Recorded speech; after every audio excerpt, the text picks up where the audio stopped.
Yeah, it's just an Antigua Mustang. Who cares? Oh, man.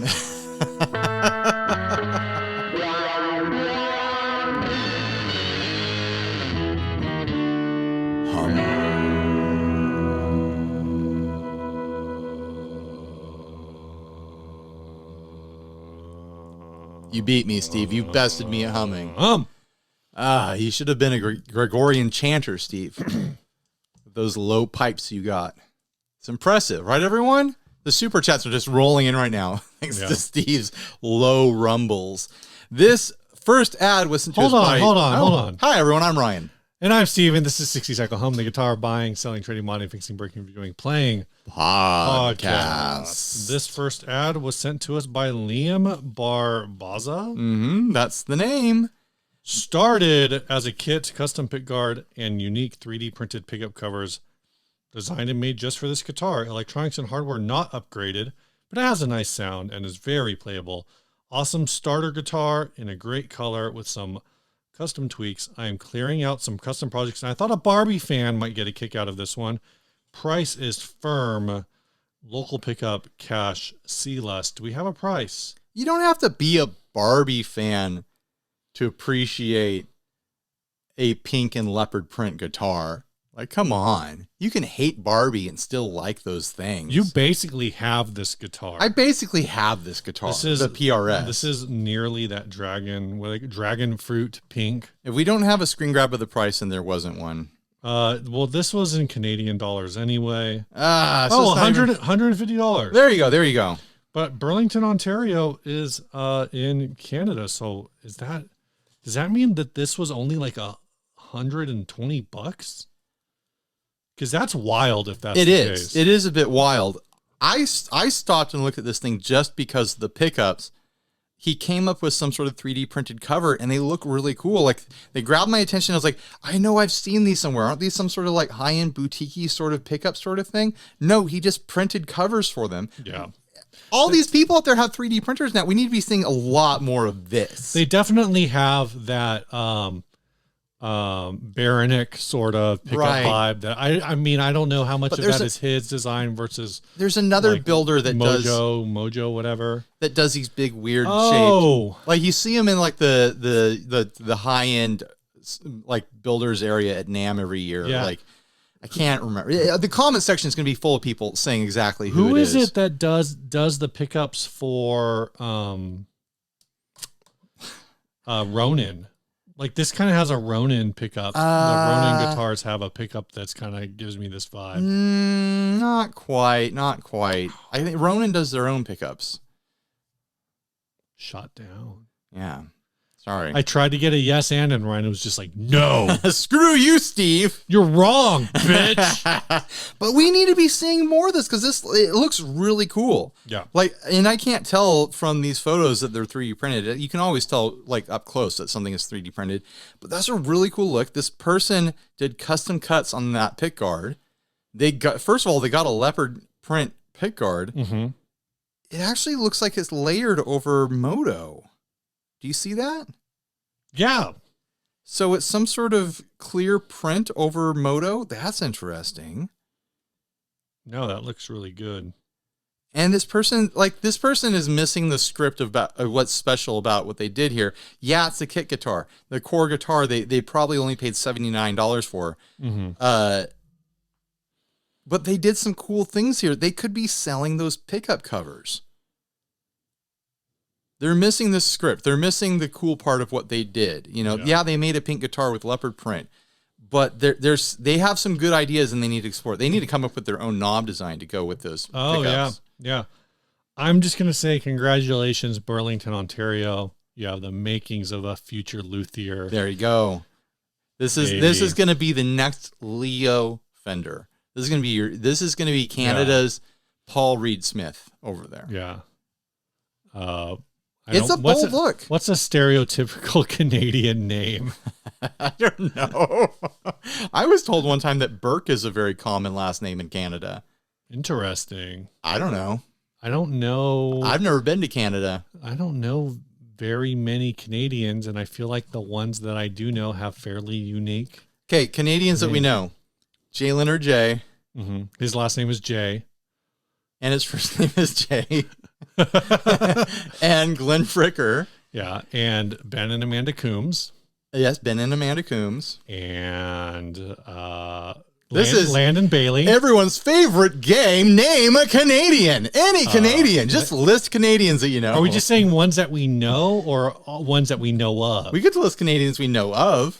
I mean, that could be a long... I'm just thinking in the gear space. We could make the clickbait to this video, Name a Canadian, and the comments will be full of people naming Canadians. Sammy G, he's Canadian. Oh, yeah, right? yeah. Maybe the comment, because we've got Jay Leonard J and we've got Sammy G. I mean, we could name... Maybe the common thread is that there's a lot of Canadians with single letters for their last names. Is that it? I don't think so. No? Yeah. I mean, everyone from Rush... Canadian, right? Yeah. Getty Lee. I can't remember the name of anyone. Alex Lifeson. There you go. That's it. That's all that's left. That's everyone in Rush. I mean, R.I.P. in peace. Nickelback is from Canada. Yeah, Chad Kroeger and the other guys. Yeah. Avril Lavigne is from Canada. And Canada. Now we're just naming Canadians. Justin Trudeau. I thought that was a game. I thought that was a game naming Canadians. Did you know that is Daryl Braun Canadian? I think so. Did you know that in California, Chad Kroeger is actually called Chad Vaughns? No, he would be Chad Ralphs. Chad Ralphs. Okay, I messed up my own joke. Yeah. But that's a quality joke. It's a good joke. Workshop it a little bit more. Just like you got to get your facts straight there, sir. Because Kroger is a national grocery chain, but in the West Coast, it's just Ralph's. But then I mixed up Safeway. Because the same thing, Safeway, and then in California we have Vons, which is Safeway. Chad Safeway in California would be Chad Vons or Chad Albertsons. Chad Albertsons works. Like, Albertsons is the Chad of my God. Grocery stores. For sure. I worked at Albertsons for 5 years of my life, high school to college. Who else is, I feel like I'm out of Canadians now. That's always the problem. You always run out of Canadians. Run out of them. There's only so many Canadians. Ryan Reynolds. Oh yeah, Ryan Gosling. All the various Ryans. Mike Myers. You can just go through a list. Is Adam Sandler also Canadian? I don't think so. Most comedians are Canadian. There are a lot of... John Candy was Canadian, but he's R.I.P. in peace. Is this ever going to be a guitar podcast again? Well, we just need to think of more guitarists. Rick Moranis. He's a guitarist from Canada. Rick Moranis is? Doesn't he play guitar? Does he? Maybe he plays. Let's get him on the show. He plays some kind of musical instrument. Because when he retired, wasn't his whole thing like he's gonna go like raise his kids, and then he made a music album? Did he? He made a music album with music on an album? I don't know why I think that. Maybe I'm wrong. Someone out there is if I'm wrong, someone's gonna tell me that I'm thinking of Steve Martin. Steve Martin is definitely a musician who makes musical albums. Drake. Drake is a musician from Canada. All right. All right, let's talk about this guitar. Should anyone buy it? Yes. $150. Buy. I can't tell you to buy it. It's a kit guitar that someone put together, but it looks cool, and those extra details like set it apart from any other kit build that we've seen on this. Like, if this was just a kit build that was just normal, I'd be like, no, this is $50. Yeah. But because this person went the extra steps and did something cool, I can't tell you what to do with your money. But you should. I want to see more. I want to see more people doing cool stuff like this with their 3D printers. Make your own pickups. Make your own knobs. Make your own pick guards. Like, get crazy. Make some stuff. Maybe it'll blow up and you'll be the originator of the next big thing. And you won't make any money. You'll be bitter about it your entire life. You shouldn't have put it up for free. Like, you put up that 3D model for free, and now you're like, oh, well, I never get any credit. Never should have bought that 3D printer. Is that a thing that happens? I don't know. Probably. I'm just imagining things now. You should replace all of these random wood blocks in here with 3D printed things. I use wood blocks to tie together, I know. Like my camera stand stuff, because they don't make adapters for what I want to exist. Right. If I had a 3D printer, I would be doing that stuff. No, it's great that you have this stuff, because eventually, maybe I will steal a couple of these ideas for using in my garage. You should. if I ever clean my garage. So you can't see it in this shot, but my overhead camera rig is a desk mounted monitor stand. Yeah. You know, the monitor stand is like a pole and it has an arm that comes out. So I right put here. a wood block on there so I could screw I screwed the wood block to the monitor stand, and then I screwed a camera mount to the other side of the wood block. So the wood block is a universal adapter in between two things that should not be connected. Oh, you're talking about that one over there. I'm talking about both of them. Both of them work the same way. Is there a wood block on this one? Yep. It's this black. I spray painted this one. Oh, it's stealth. The stealth. Yeah, You can't tell. stealthed it out all black. Well, that one is a fence post. Yeah, I think this is a good pickup. This is a good pickup. Back to the guitar. Someone buy it or don't, whatever. Yeah. And appreciate it and look at it with us. That's all we ask. Appreciate the man. Yeah. Ryan. Oh, Steve. Let's do some housekeeping. All right. Okay. Housekeeping, of course, is if you want to support the show, you can head on over to patreon.com/60cyclehumcast. It's right here. Also, there's a link below. Click that link. This week we have one new Patreon, and he joined literally as we were prepping, which is fantastic. Steve said, stop the camera, stop recording. Yeah, we stopped the presses. It's time. We got something to add. So at the $10 level, we've got Sean Pavey. Thank you, Sean. This is very timely. He actually did a thing that I think is really, that I probably smart, honestly. more people should take advantage of. It shows that he's smarter than most people. If you want to, if you know, like, you're in a good position to support the show for a long time, or you already know, like, maybe you already know what you want to do. Listen, with your support. We've been making the show a long time.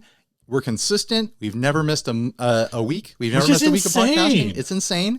We almost always hit a Monday. Every now and then, if it's a holiday, let's do Tuesday instead. Let's do Tuesday. But we've always had an episode for 10 years now. We're going to keep doing this. So if you want to commit to buying your sponsorship, to buying your Patreon all in one big chunk to save some money, sure, go for it. When you do 1 year, Sean did 1 year. When you do 1 year, you basically only pay for 11 months. So he's at the $10 level. It should be $120, but he only paid $110. It's cool. It's a cool little discount that we have running. It's important because today we had to pay a big bill. Yeah. $360. And that is for our mailbox. Yeah, for our UPS box, so that people can send us stuff if they want to. We don't expect anyone to, but if you want to send us stuff, like we've got a letter right here that we'll open in a bit. You just showed everybody this person's address. You showed my address on last week's episode. Everyone already knows your address. They shouldn't. I wish they didn't. Oh, they do. Do we want to move? Do we want to open this piece of mail, or do we want to do another sponsor? Yeah, spot? like let's crack it open.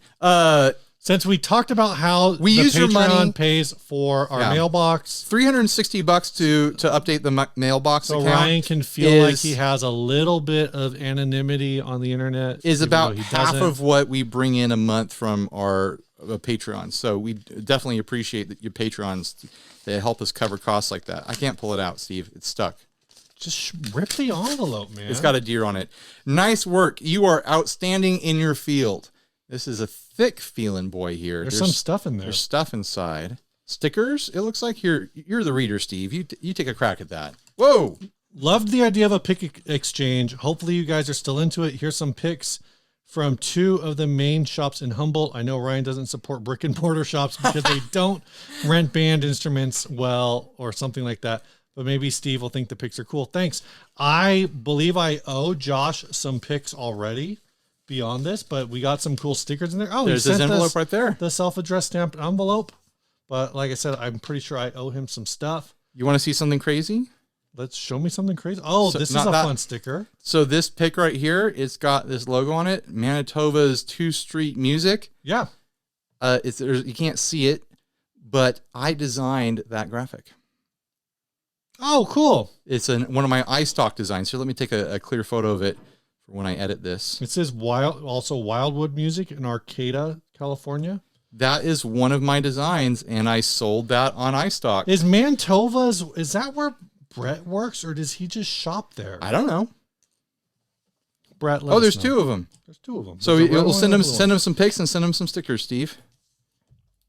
Well, I need to because Josh is also a Patreon supporter. I know. You're going to do it anyways. If anyone wants to send us pics and stickers or whatever, like, yeah, go for it. So I think the thing that we said before was if you send us a self-addressed stamped envelope like this, like the old school. Yeah, you're showing his address. Oh, Steve. Dang it. Like this. Steve, you've gotten real sloppy with the address stuff. The address stuff is kind of a newer thing. Maybe? No. All right. Anyway, thanks to the Patreons. Thanks to the new Patreon. Thanks to Josh here for sending us some pics and stickers. And let's move on. Ryan's gonna have to cut that out. You think I'm gonna remember to? No. I speed run when I edit, man. Try to get it over as quick as possible. I miss a lot of stuff. Gosh, this episode's brought to you by String Joy. Oh, thank you, String Joy. That's the sponsorship we're just done. Go buy some strings.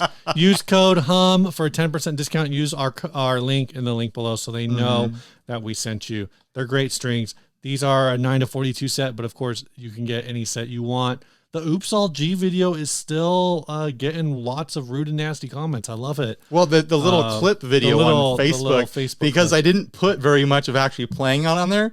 And you didn't put a link that said, like, hey, go here to see more.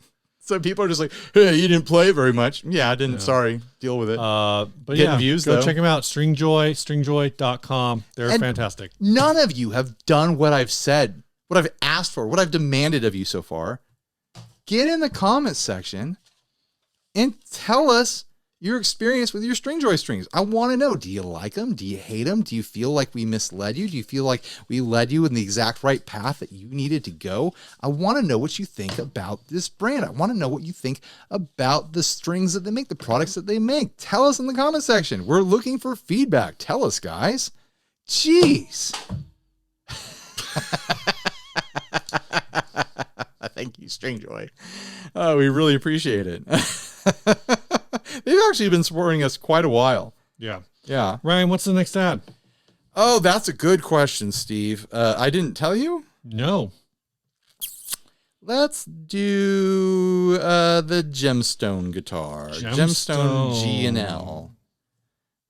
This is from Caro Lamb. Caro Lamb. This is a G&L tribute in red. A Gemstone guitar. Masterpiece. Need to sell fast. Red. Red. It's not red. Oh, it says red.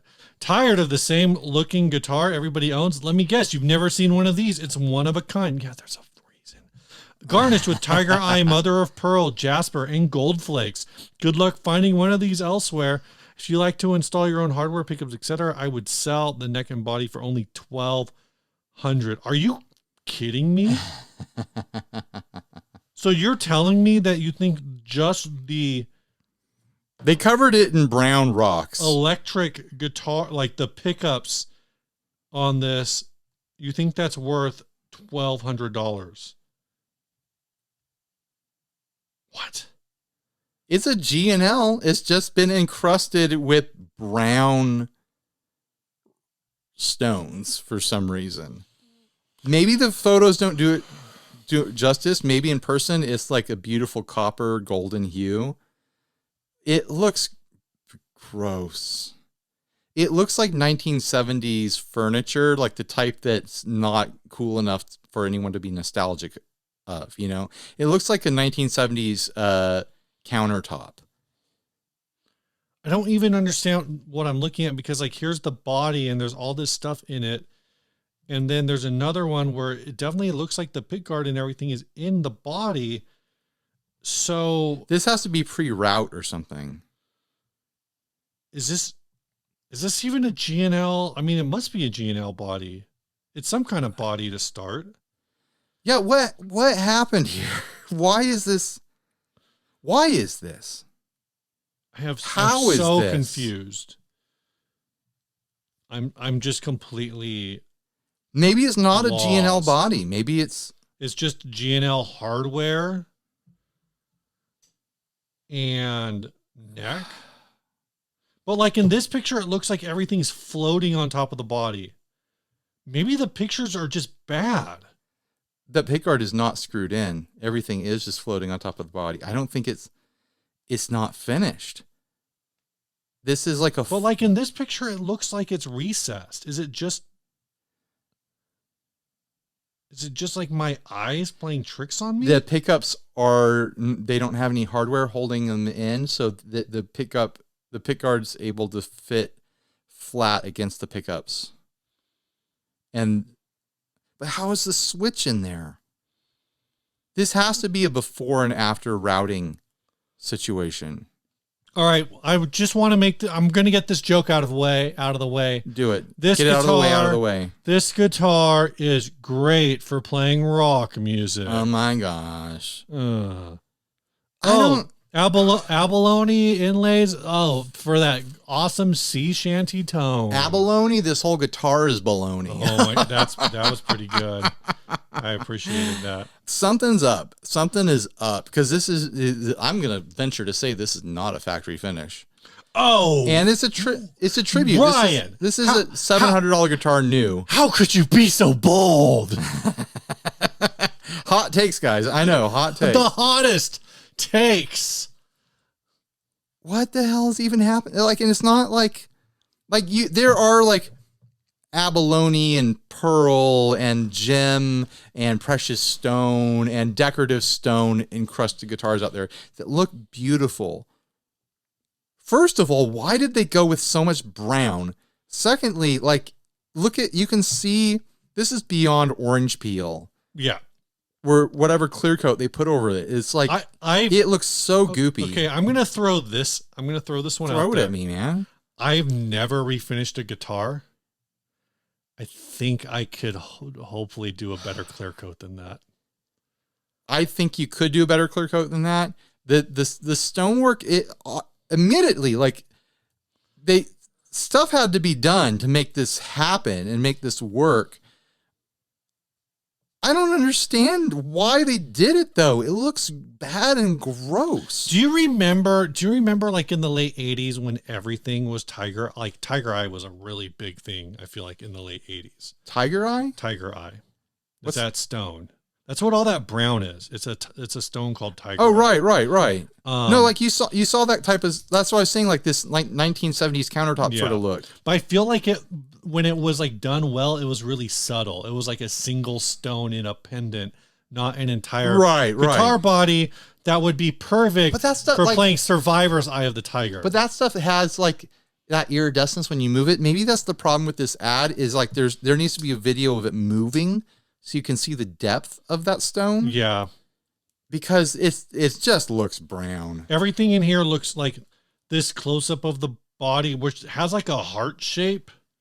And all that in the I don't know if that's in the front. That's in the front. All this abalone, like, because abalone inlay is not my thing, but it can be obviously beautiful. Right. Like abalone can be this beautiful, creative material to work with, to decorate guitars, to adorn guitars with. This just looks like someone got a bag of abalone scraps and Elmer's glued it to a guitar. Yeah. There's just every flat piece they could find and just kind of glued it on there and then put sparkle glue in between. The price they're asking is insulting. I think that's probably, like, if this was like $600, it would be good for a laugh, but it would be like, I wouldn't want $600. That's the price of an unmolested GNL tribute. This is a tribute. It's a tribute. Oh. It's not even a USA. It's a tribute. Those are like 700 new. This is not the greatest guitar in the world. This is just a tribute. Okay, all right. Calm down. I thought this was actually like a GNL S500 because I did not. No. If that Tiger's Eye stone is that iridescent stuff that shifts in the light, if they had taken that material and done a masterful job of completely covering and perfect seam work, this and tiling work, the way that you see on like those the doozies, the Duesenbergs that have the pearl. Yeah, I would be crap like too, but they're an acquired taste. But at least I would understand the intention. Yeah, I don't understand the intention of this. I understand starting a craft and like, I'm going to try something. I don't understand finishing this. I don't understand the fact that it's not routed apparently, but then might be in some photos, but they don't show us the route. And I cannot imagine what would happen to a router bit trying to get through this stuff. Oh yeah. Like not just the shell, like the shell would come apart with the router bit hitting it, but it might come apart too much. It's going to flake. It's going to throw chunks everywhere. But all that glitter glue in between, like what's going to happen? There's a lot of glue. Is it resin? Is it epoxy? Like, I don't know. And then all of this down here, this red stuff, this is all jasper that you're going to have to cut through to drop the bridge in place. And honestly, this pick guard kind of looks like ass too. Right? It does. It looks. Is it just painted like that? You think that's a good question? Like, did someone make a mold and pour a bunch of glitter and epoxy into a Strat pickguard? Look at the holes on it. It looks gross. Like there's a weird thing going on. Imagine feeling this with your teeth. Oh my God. I do wonder because like these. Do you wonder who wrote the book? Who wrote the Book of Love? I just can't finish my sentences. I'm tired. I'm tired of this ad. All right. Here's the thing. This pickguard might not look like crap. If it was, I don't know what color I would put that on. Maybe a blue. I'm going to say something. With how ambitious this guitar is and how expensive they want it to be, it should look good in any light. And the fact that it doesn't look good in what kind of looks like pretty decent room light, like it's not a dark photo. That's fair. It doesn't say good things about it. Like it should look a lot better in the light that it's in, and it doesn't look better. So like I feel like the pickguard looks better here than it does here. The whole thing probably looks better in motion. This looks flashed out to me compared to this picture. So that's why I think the pickguard might be salvageable on the right color body. This is just a brown mess. The lighting is not great. It looks, but you're right. Like if the finish was clean, like you're not going to pay $2,500 for orange peel. That's just bottom line. It looks like a dog ate a bunch of snails and glitter, and then pooped out snail shells and glitter into dog turd. Like it looks into a guitar shaped dog turd. It makes me sad. I have a G&L tribute in that box right over there right now. Wow. I'm gonna unbox that soon for a video. I actually have a USA and I have a tribute. I'm gonna do a comparison to figure out like that Sweetwater is enabling me to do this. I asked if I could do it. Bunch of enablers. I was like, hey, I just want to compare like what details are different, because every tribute that I've picked up has been like, this is a great guitar. How much better could the Americans be? Do you have any final words on this? Because don't buy it. It sounds like you want to talk about what's new. Don't buy it is what I'm saying. All right. Yeah. Look forward to that G&L video they're going to make. I'm shooting out the same model tribute and USA made. So similar pickups. This is Strat style thing. You're like, it's going to be fun. I don't know how to make an ampersand.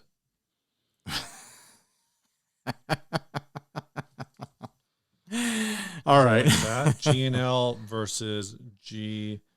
You want me to do it for you? I think that's close enough. All right. So you got that video coming up. Do you want to talk about other things that are going to be in that video, or do you want to wait? We'll wait. Okay. Yeah. Anything else new going on with you? I'm going to give one of them away. You just said, you just wanted to wait until like later in this part of the episode. No. I'm just spoiling it. I'm going to give away one of the G&L. So you got that to look forward to.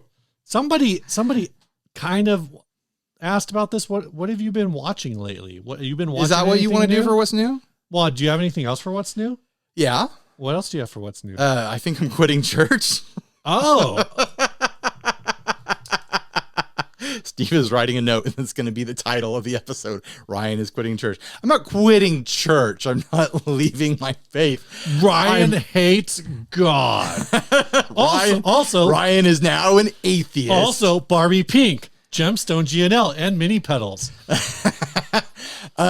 So my church finally got its own building after being a church for 20 years. Where or is something it? like that. It's down the street from where it was. It's in Scripps Ranch.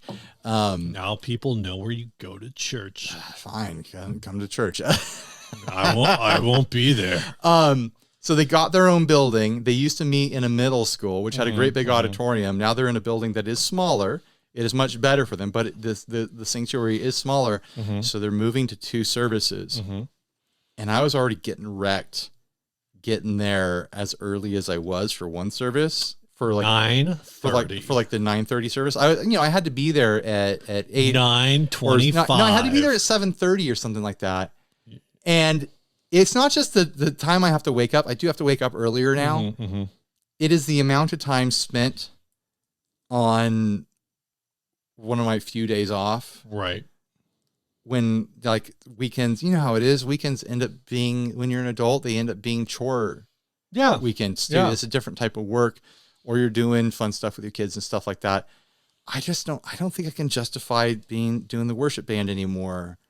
Like maybe I can do it like once every other month or something like that, just to keep up with it. But I did it this past week, and man, it wrecked me. Did you did the double? I did the double. And when I started at the church, they were doing doubles because pre-COVID, they had a lot more people going to the church.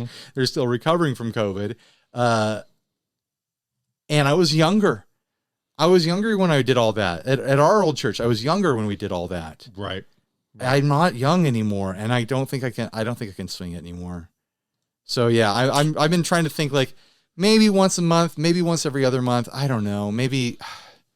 But man, I should try it at least one more time and see like, okay, I can. It was just a fluke, and I was just wrecked from one thing. But like, I don't know, Ryan, you should I think it might be time to pass the torch. You should set this up as like a workout goal where you just work out until you feel like you have enough stamina to go back and be like, I can do 2 services now. Now I can do 3. Now I can do 3. I'm jacked now. I look like what's Wolfgang von I can Frankenstein. do 3 services behind my back now.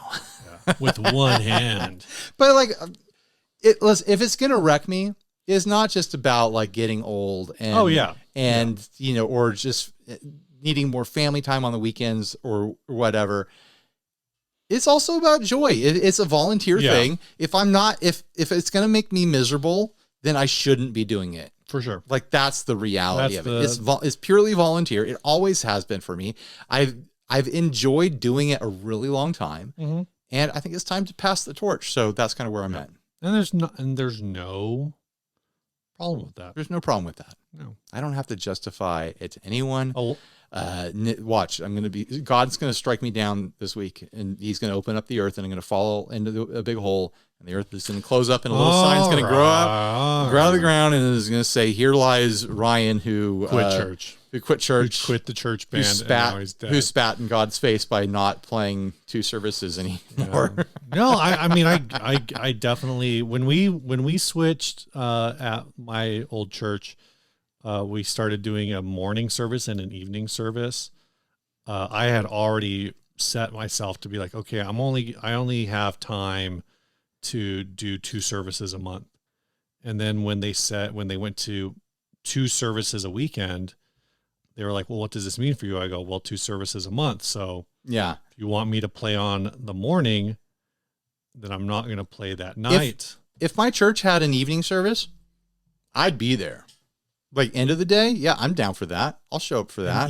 But what if it was a morning and an evening? No, I wouldn't do both. One or the other. No, I'd do one or the other. Like it's got to be a different team. You can't expect the same team to show up for both services. It's always tough too with those situations because and I think that's where like a lot of older churches, unless they're paid, get away with the multi-service is because they have. If you're a multi-generational church.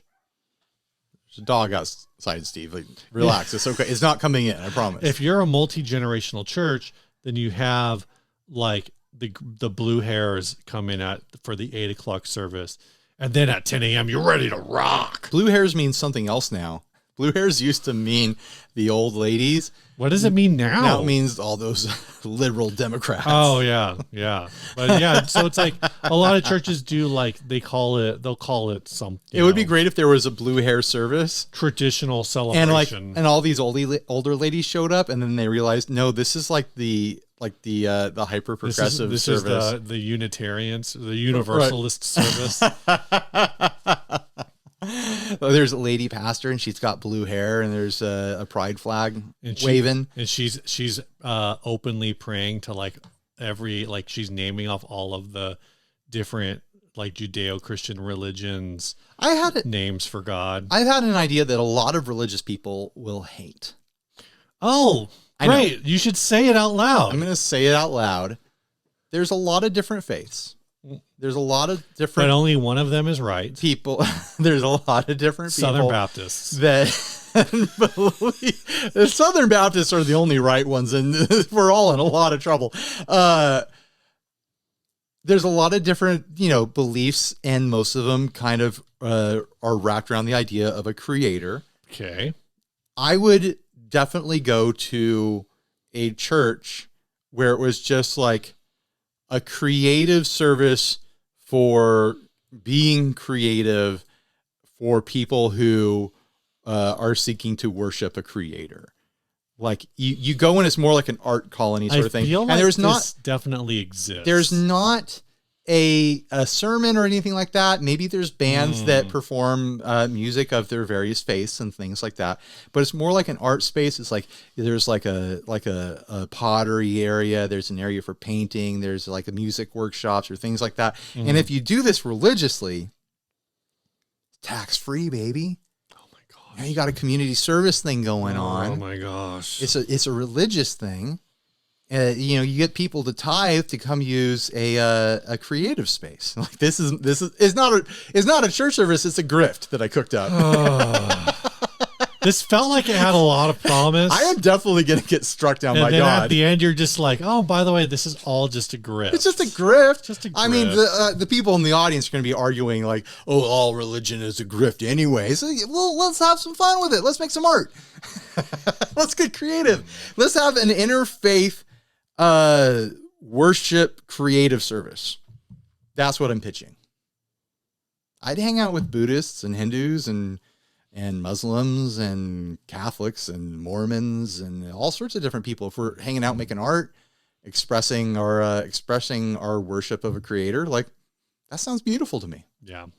Sign me up for Sunday morning sports church. but it's participatory. So like when you shoot a 3-pointer and you make it, like you have to like everybody points up, like everybody does it, and nobody thinks you're being like weird when you do it. Right. But like, also I hit that 3, thanks God. Like there has to be rules against praying. Kind of like people like I won because my God's real. No, everybody just prays that everybody prays to their individual belief system, that everyone just goes home and has fun and nobody gets hurt. That's my kind of sports church. You got the kid in right field who's having a great time, but all he's doing is picking dandelions. Hey, that was me. I know. I'm very well aware. Yeah. Hey, Ryan. Yeah. This episode's brought to you by Chase Bliss. Oh, because this is a guitar podcast? Yeah. Speaking of creative pedals, this episode's brought to you by Chase Bliss. If you're looking for a creative pedal to use to worship whatever creator you believe in, why not choose Chase Bliss? I'm holding one that you can't get anymore. Yeah, we've chosen a great example of a creative pedal from Chase Bliss that you can't buy. Yeah. This one is like of biblical proportions. Like, come on, guys. What does that mean? I don't know. If you had this, you would have faith in this pedal. I don't know. These are all big stretches, guys. I don't know. Faith of the heart. You have faith of the heart. Come on, go get yourself a Chase Bliss pedal. You can't get this one because it's mine, baby. And they're all gone. They're not making this one anymore. But stay tuned. Go follow Chase Bliss on all their social medias. Get on their mailing list. All that stuff. There's more stuff coming. There's always more stuff coming. So get over there. Sign up. Stay on top of it, just so you can gossip about it when it launches, whatever it is. Ryan, you got that topic? I do. Let me pull it up. We're going to talk about pedals. Bryce de Namur asks, are big/boutique brands making mini pedals to combat Chinese clones or because the format just makes sense? Where is the mini pedal trend going? Are mini pedals the future? I kind of feel like mini pedals are the present and the past and probably the future. Like there's mini pedals in all those places in time. Yeah. But Electro Harmonics just came out with more of their... A whole bunch. Their DSP nanos or whatever, their micro nano... What are they called? You know, they came out with a ton of them, and they're all simplified. Some of them are maxified versions of previous pedals. What do you mean they're maxified? Like there was one that has 4 knobs when the original has 3. Yeah. You know, there's things like that going on. Like I almost got excited for the Oceans 3 because it's like a mini pedal that drips. Like I'm into it. Mm-hmm. And then I realized, it's only $20 cheaper than the Oceans 11, and the Oceans 11 has 11 settings. And it has that kick feature where you kick it twice and it does a crash for you. Like, Electro Harmonics has over 150 effects pedals now. That sounds low to me. Like they have so many pedals. I'm trying to find oh, here we go. Here's the article. This was actually a little over a month ago. This is only the Pico Pog. So it's called the Pico series. The Pico series. And some of them are like so expensive. Like, when you think of mini pedals, you generally think of something that is being sold cheaper than the full size and has limited controls and options compared to the full size. And EHX is just kind of throwing that to the wind and like, oh no, here's like a $200 and some odd version of our also 200 some odd version, like full size version. Like they're just making it smaller and charging the same price. And some of them adding features, some of them subtracting features. It's a bold move. Here we go. Introducing a big line of little pedals, the NYC DSP NYC DSP. It's 9 pedals. The Pico, all of them have 4 knobs. So you're right. This is probably all just the same form factor. I think they all have to be the same circuit board in there. It has to be the same thing, just with different code on it. The Pico Pitchfork, the Pico Oceans 3 Verb, the Pico Canyon Echo. There's a lot. The Deep Freeze, the Pico Attack Decay, the Pico Triborough Bridge, which a lot of people like just because it's a New York City direct reference. The Pico Rerun Tape Delay, the Pico Platform, which is a compressor, the Pico Pog. That's the one that I think the most people are excited that I've seen. $240. $240 for a mini pedal, for a miniature Pog. But at that price, I think $240. I think it's actually, is it more expensive than the Micro Pog? I don't know. At that price, it might be. But like, here's. I don't know for sure, but this is my impression. This is the impression I've gotten of Electro Harmonics' business model. Mm-hmm. They have the ability to mass produce on a scale that pretty much no other pedal manufacturer can. Yeah. Like, yeah, sure, Boss. It definitely looks that way. But maybe Boss. What they do is they come up with a model and they're like, okay, we're going to make that. We're committed. Mm-hmm. And they make everything that they're going to sell for what they think might be 10 years. They're like, let's make 10 years of this and put it in a warehouse. Yeah. Like that's the impression I get. Like we're going to produce this on a scale where we're going to get the cost down real low. And we don't care if it sells right away because we're just going to have it. Yeah. Like that's what it feels like to me. Like this is them investing in, they're not like, we got to make our money back on this now. They're like, someone's going to buy it eventually. I think that's the business model. Like, oh, if we make 500,000 muff variants, this one muff variant, like it's going to sit in a warehouse for 10 years, but like we own that warehouse, we're not paying rent, and they're all going to sell eventually, like whatever. Yeah. Like we're playing the numbers that way. I think to the original question, I do kind of like agree with the notion that that if there has been an innovation, because we always talk about like, oh, Chinese pedals are just clones. They're just clones. Like, oh, it's just a miniature Rat. It's just a miniature Tube Screamer. It's just sure. just that. That change in form factor, that I get is kind of the innovation. Sure. Like it's kind of maybe a little weird to think about it that way, these import brands that were just trying to clone cheaper and smaller. Yeah. They innovated in preparing the market for these miniature pedals. I mean, I cannot think, except for maybe, because think about, like, there's material savings. It's less materials to produce. There's shipping savings. It's less weight to ship. That's true. If you have a huge operation, that stuff adds up over time. You do have to do the work to miniaturize the circuit. Though in the case of EHX, these are not analog.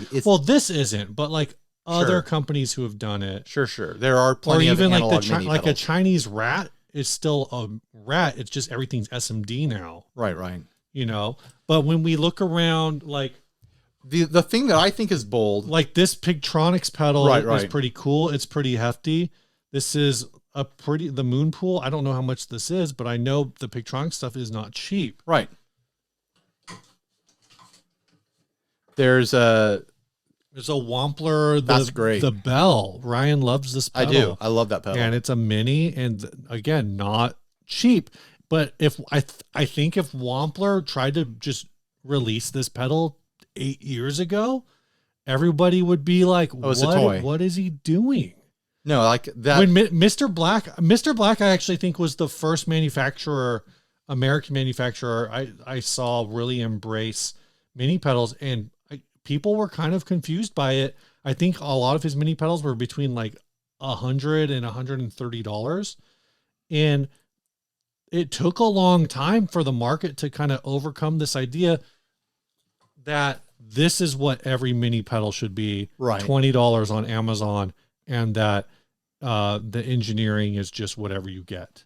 Like that, attaching a boutique or like a historically boutique name like Wampler or Mr. Black to a mini pedal. The only thing the only thing that makes sense to people different about this from any other like name brand pedal is the size of it. It's a 4-knob overdrive with a foot switch and even a side option clicker here. It still takes 9-volt. It doesn't sound any different because of its size.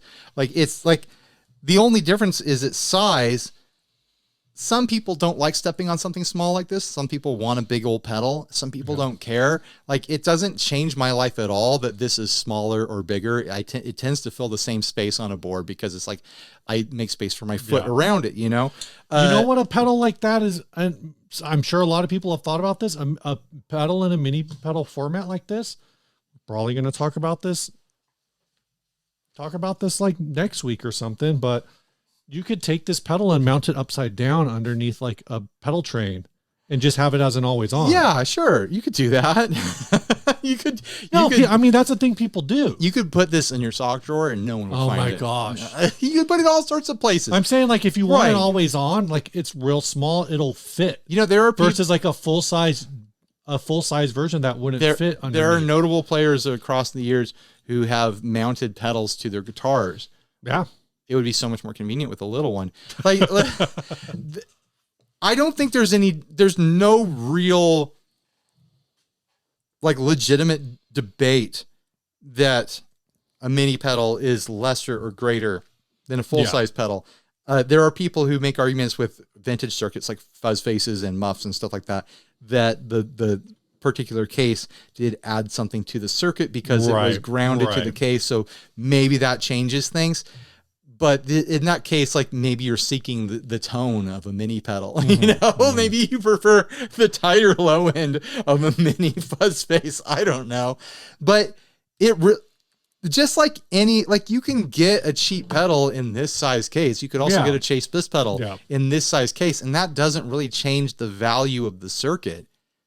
It doesn't change the function of the circuit, the design of the circuit, the care of the people designing it, and the creativity of the people designing it, and the creativity of the people using the end product is really the end determinator in its actual value. The determinator.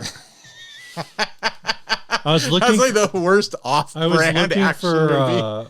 I was looking for like a FortiBoard pedal that's the same size as that. You got a bunch of Flammas over there. I realized that. Those are all like 60, 70. Yeah. Yeah. So yeah, I think it's I don't weird. think it's not going to go away. Here's my take. Going back to EHX, it's not them trying to disrupt the market. It's not a new thing in the market.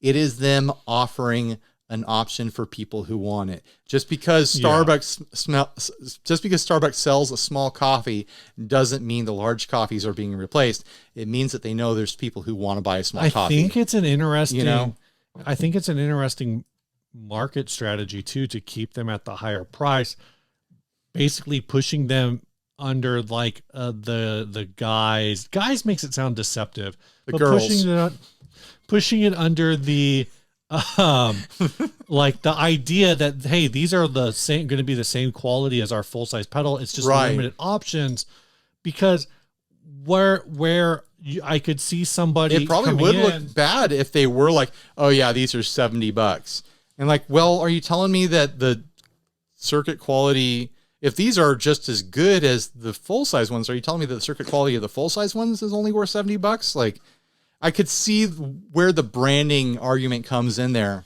All right, so I got your pedal board here. Yeah, you do. You got a space for one full-size pedal here. Yeah. But say EH and X in this line. We're using EH and X. EH and X, Electro and Electro Harmon X. Harmonics. Puts out one of these pedals, and you're like, well, I don't, the Canyon's good, but I really only use this one setting, and I'm looking at it, and it looks like this mini pedal does this one setting. You put that pedal right there. Right. You put that pedal maybe right here. Like, there's a slot for that one pedal. Well, I will say, if I needed to put together the smallest possible surf pedal board, there you go, Steve. Get my reps in. If I needed to put together the smallest possible surf guitar pedal board, like for like travel gigging or something like that, like I'm going to get on planes and I just want something that I can throw in the back pocket of my gig bag, I'd totally grab one of those Oceans 3s. Right. Yeah. Like that's acceptable for my flying date touring thing where I'm just bringing a guitar and a small pedal board, and I'll use back line for the amp or whatever. If I needed to save space and it's like, I'm just going to do like 4 mini pedals on a board. I've got a mini drive, I've got a tuner, I've got a mini reverb, and I've got a mini tremolo. Mm-hmm. Like that covers my bases, like I would totally grab it, but I don't need it. It's only, it's only $20 cheaper than the Oceans 11. And I totally have space on every other board that I have to throw an Oceans 11 size pedal on there. So why wouldn't I just use the Oceans 11? Like there's definitely a market for people who feel like they maxed out their board. They're like, oh, I could use this, but I've maxed out, so I don't really need it more than something that I already have. Also, and now all of a sudden that option's available to them. I find with a lot of pedals that have a lot of options, mm-hmm. I get locked into just like the 2 things that I actually use on there, and I never use any of the other options. Like on the Canyons, mm-hmm. like I legitimately only use the Deluxe Memory Man setting. Like, maybe you should just I was just saying maybe you should just get a Deluxe Memory Man, but that's like 3 times the size of the Canyon. I do kind of want one. No, they have that little Deluxe Memory Man, and it has something that the other Deluxe Memory Mans don't have. It has the overload light, which was only on the vintage units. Oh. And none of the newer units have it. I kind of want one. And that's like I think it's like a $270 pedal for like a regular, it's like this sized, but it's a Deluxe mm-hmm. Memory Man. Mm-hmm. And I kind of want it just because it has that overload light. The other one's overload. It just doesn't have a light to show you that it's overloading. That's bad. That's a bad thing to admit. Like that's, like people who buy, they buy the Plume over and over again because it came out in a new colorway, like I just want that light to flash when it pushes into drive. All right, Ryan. I'm visualizing. Okay. I'm visualizing. He's visualizing. I visualize the future. Here we go. The first Chaseless mini pedal. Ooh. It'll be the revival of the Tonal Recall, but it will only have rate, time, regen, and depth knobs. So no mix or tone. It'll only have 4 dip switches. No presets. It's just whatever you've got. It could have a mini Chase Bliss that has 1 bank of dips on the side and it's just we got to call Joel. Oh, side dips. Interesting. Side dips, because there's room. Side dips. Side dips, guys. If you've ever opened up a Chase Bliss pedal, no room. You know that this is. But if they came up with a simplified, like 2-knob circuit with side dips, it wouldn't have the MIDI or expression or stuff like that. But there's creative things that could happen, and it'd still be like $200, which would be on par with the EHX. It'd probably still be like $300. Here's the debate I want to have with the EHX stuff as our final debate with it. Mm-hmm. They're all 4-knob. They all have. So it's us debating. You're debating me and Mike Matthews. It's me debating the world. They're all the same format. The way that like the JHS 3 Series is. They're all 4 knobs, and it has a little option switch on it. Mm-hmm. I'm interpreting that as they all have the same exact guts. They all have a circuit board in there with some sort of computer chip going on, and they can just load whatever software they want onto it. That is my guess. I could be way off. But if that is true, I think it sucks that there are different prices. I feel like they should be a standardized price. Like, I get that they're emulating different things that have different prices, but like if one is $160 and it has the same guts, just different code on it, than the $240 one, come on. I mean, I think that's possibly I get the branding side of it, that they don't want to devalue their full size products, but come on.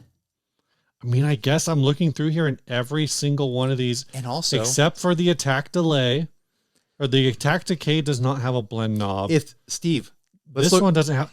You know, I think that while there's a lot of DSP, let's look into the future, Johnny Carson style here. All right, here we go. Look into the future. What do I see?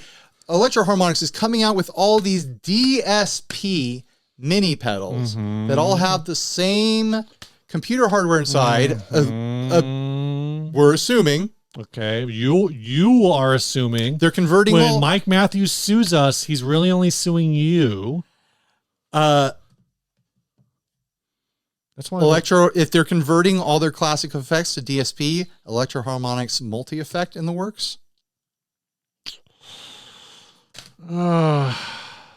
Just putting it out into the world. They've done the 3-in-1s before. No, I'm talking like a little floorboard. About a little floorboard. I'm talking about a floorboard with a touchscreen.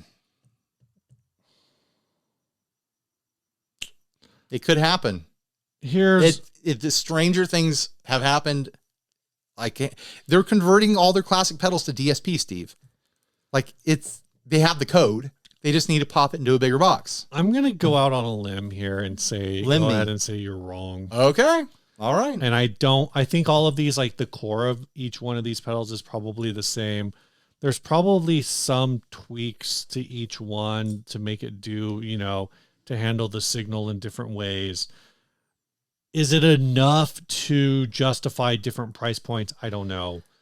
But yeah, I'm just going to, I don't have any more knowledge than you do. I just, Sure. I get what you're saying. Like, why is the Poly Pico the most expensive one?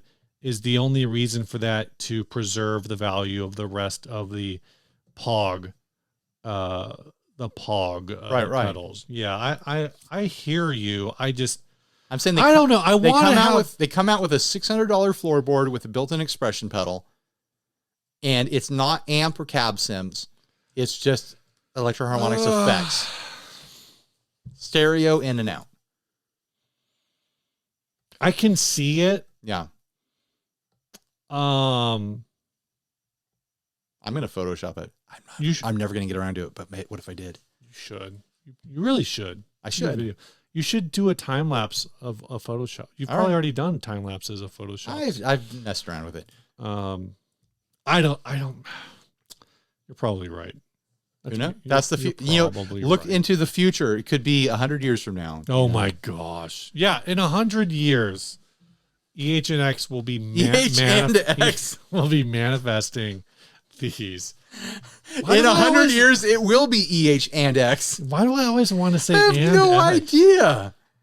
All right, let's do the last ad. This is a Relic'd SX liquid, an S and X liquid from Steve and O and Neil.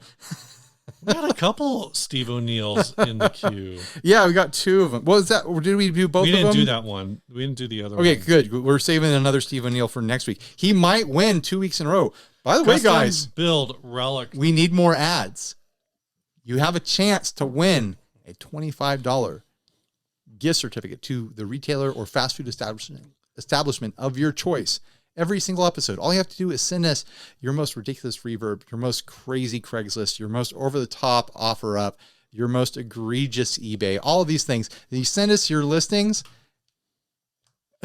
and Steve decided to pair Bluetooth to his phone right now. Just keep talking. It doesn't affect you. Send us ads, and you might win money. Okay, Steve O'Neill sent us this. It is a Relic'd SX liquid. Yeah, custom vintage Relic job professionally done in Maryland. Pickups are Epiphone 57s, custom pickguard and volume/tone knob. Straight neck stays in tune perfectly. Shipping at buyer's expense. $235. It's already been knocked down $65 from the original price of $300. It's got a wraparound tailpiece. Is that stock? Do you have your liquid? Yeah, but mine has the the vibrato version. Okay, so first off, in this picture where you only see the bottom half of the guitar, I think, oh, well, this could be interesting. And then I scroll to see the full thing, and like, why is the pickguard melted? I think they cut it out of a piece of metal. I think it looks like they used 10 snips to cut up a piece of aluminum. And then just like 10 snips and then went over it with a Dremel so they wouldn't slice their arm off. I think they tried to roll the edges underneath. Oh. It looks janky. And it like the control plate area looks the right kind of janky because it's like a cut up piece of a license plate. Yeah. And it's actually I dig that. Clean lines on it. But the pickguard itself, it does not. They should have tried again. And then tried again if they didn't do any better. The pickguard should have been like fragments of the rest of the license plate. I will say, like, I find it very interesting to see what kind of wood grain is underneath the paint on an SX liquid. I'm actually kind of into the fact that there's a big knot on there. Yeah, that's all right. That's fine. I don't want to definish mine, but if I did, this is giving me decent vibes, even though this person did an awful job. Stripping it. I'm sure this is a look they were going for. It has that fake Relic Pizza Hut table going on. You know, remember their tables that looked like someone just whacked on them with a hammer a bunch of times, and then they poured a bunch of stain, and the stain settled into the low places and got real dark. Like that's what's going on here. But I have a feeling it has more to do with someone being very aggressive with a heat gun to get that paint off of. Also, it's very like. Are those knobs functional? Because they have an end of a steel pipe as a knob, and then they have an end of a copper pipe as a knob. Like, what did they do to make those pieces of hardware functional knobs? You think it's all just glued it straight to the pot? Oh God! You think they like held it upside down and like I don't know. So this goes back to like kind of my issue. They could have epoxied with this, right? and then drilled it out and then done. I don't know. You think the person that did the rest of you're this right. was like, let's fill these caps with resin and then use and then side drill and then thing. did like a. You're right. You know, they definitely didn't. They definitely like just hot glued them to and to that's, the pot. And that's my gripe with this. It's $235. Ooh, which I don't know how much is a SX. I think probably liquid, close to that. like brand new 200. You know, it's Guitar Fetish, so shipping is $50, so it's probably close to $300. Well, you're going to have to pay shipping to get this too. Pickups are maybe I'll go ahead and say the pickups are an upward side grade. All right, like this, they're probably than better than stock, but like you still got to have pickups, which is why you don't get the full value. My gripe is custom vintage / relic job. Okay, yes, clearly. Professionally done. Ooh, which profession? Yeah. Sir, is it cool if I say that like a professional do this? Well, I'm like a biologist, so I have a profession. Yeah, but like, would you listen? I am employed, so this is a professional job. You know, like I did this on my PTO from my actual profession, so I was gainfully employed when I did this. Therefore, I was a professional of sort. Yeah, I'm a professional butcher. Because this guitar has been butchered. This is rough. This piques my interest. Put the stock pickups back in it, so you can like just bail on that argument entirely. This piques my interest at $90. Ooh, maybe. I feel like at $90, I'm shopping eBay for just spare bodies, you know, and then throwing a unique neck onto this. That's fair, and that's another thing. Like, okay, did you see the back of it? It looks like there's a huge crack through the body. It does look like there's a huge crack through the body. And here's my other gripe. Gripe on me, man. Steve is right for the gripe. This is that SX vintage yellow. This is the same finish that bass your brother had. Yeah. Is finished is in. That very candy coated. It's vintage yellow. I like the feel of that finish. Yeah. It can be a little sticky, but you got this neck that's basically impermeable to all forms of weather in mint condition on this body. Like, you didn't even start to relic the neck. You didn't even try. Yeah. That's always like, it's not really a criticism. It's more of a funny thing to point out about heavily reliced guitars. Why are the frets always pristine? If you see a guitar that looks like it lived inside of the roller drum of a cement truck for 10 years of its life, but the frets in the neck are pristine. Yeah. Come on. Like, you got to expand the fantasy a little bit here. When are we going to start relicking frets? I'm start just putting big dings in the frets, you know? Wear them out. I'm guessing you're never going to see relic frets. I want to buy a brand new relic guitar that needs a fret job. Hey man, what do you think? What? Check out my brand new guitar. Why do you have all these dead spots in the cowboy chord position? Nah, man, that's a feature. It's a relic fretboard. Right. It sounds just like and plays just like a guitar that was played for 60 years. You buy a brand new guitar, and the first thing you have to do with it is get all the frets replaced. Right. Like, I just got this guitar. It's so perfect. It's so great. I'm getting it refretted next week. In this one picture of the back, you did point out that it looks like they dropped the body or something. What I can't get over is the fact that the neck is crooked. I don't think that's an optical illusion. There's something weird going on with the neck back here. You think, is it not?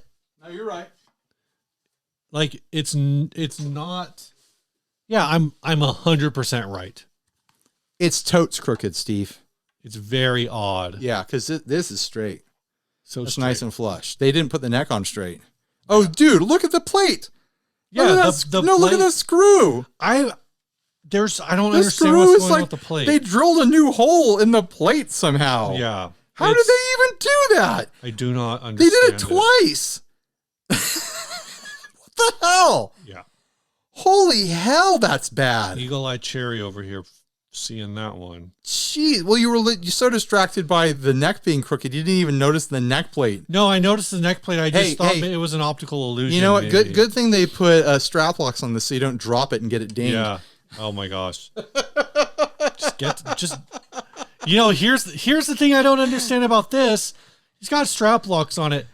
It's pretty obvious that you drank like 4 6-packs of Grolsch while making this. Well, that's why the strap lock's on there, so that he can make sure that it's still on his body when he wakes up in the morning. It's not to lock it to the strap, it's to lock it to his body. Oh my gosh. This is just horrendous. Now that I've seen the neck, I don't think there's a price. The price point I'm interested is like $40. It's parts. You know, you're buying the pickups. You can salvage the body if you're interested in a home refin exploration or something like that. I'm interested in those knobs. I want to know what's going on with them.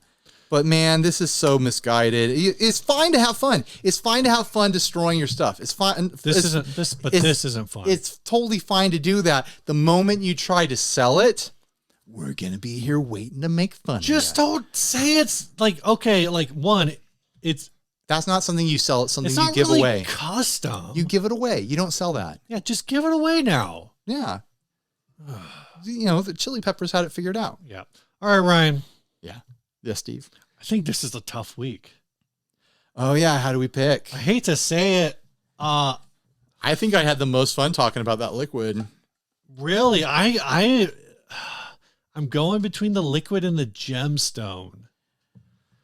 The gemstone hurt a lot more to look My at. favorite of these three, my favorite guitar of these three is obviously Barbie Pink. We had nothing but good things to say about it. Cool build. I wish like the criteria was what was your favorite ad, but like I felt the most emotion on the liquid. I'm sticking with the liquid.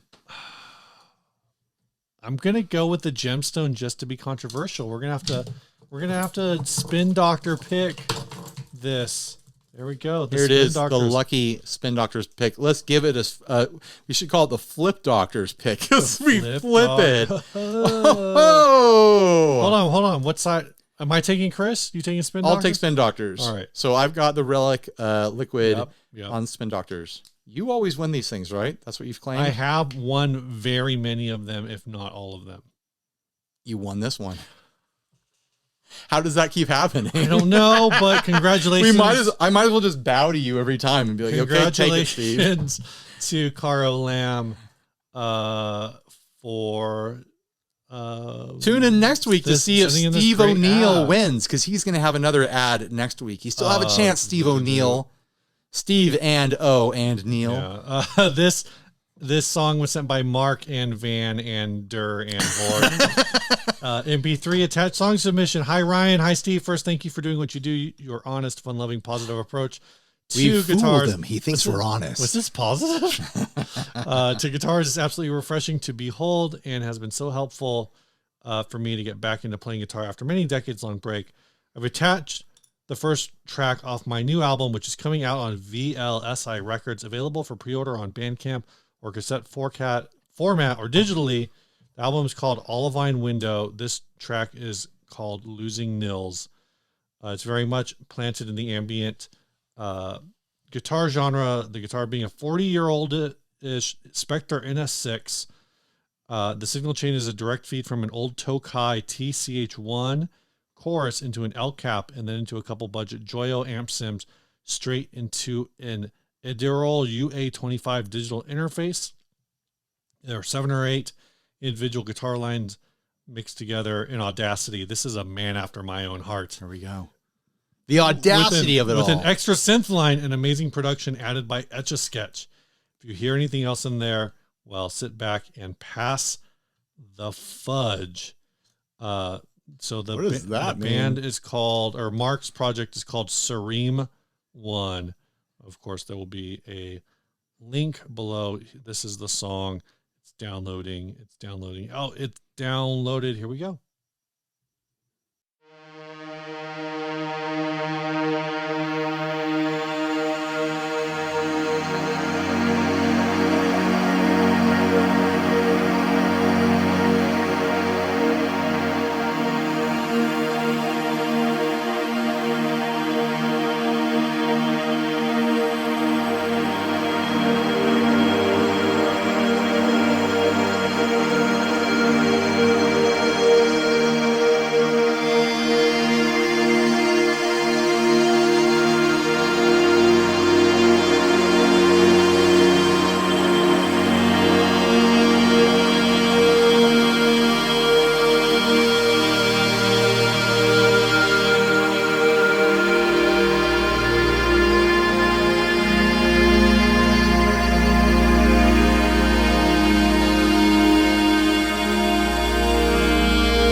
So he just needs to take that track and keep working on it and keep recording it until it's about 10 hours long and then upload it to YouTube and people will put it on and they'll fall asleep to it. That's one way to make money. Beautiful, ambient, relaxing. That's great. We don't really get a lot of ambient stuff here. No, we don't. Yeah. I liked it. Thanks for sending that. Yeah. All right. Bye, everybody. Stay grounded.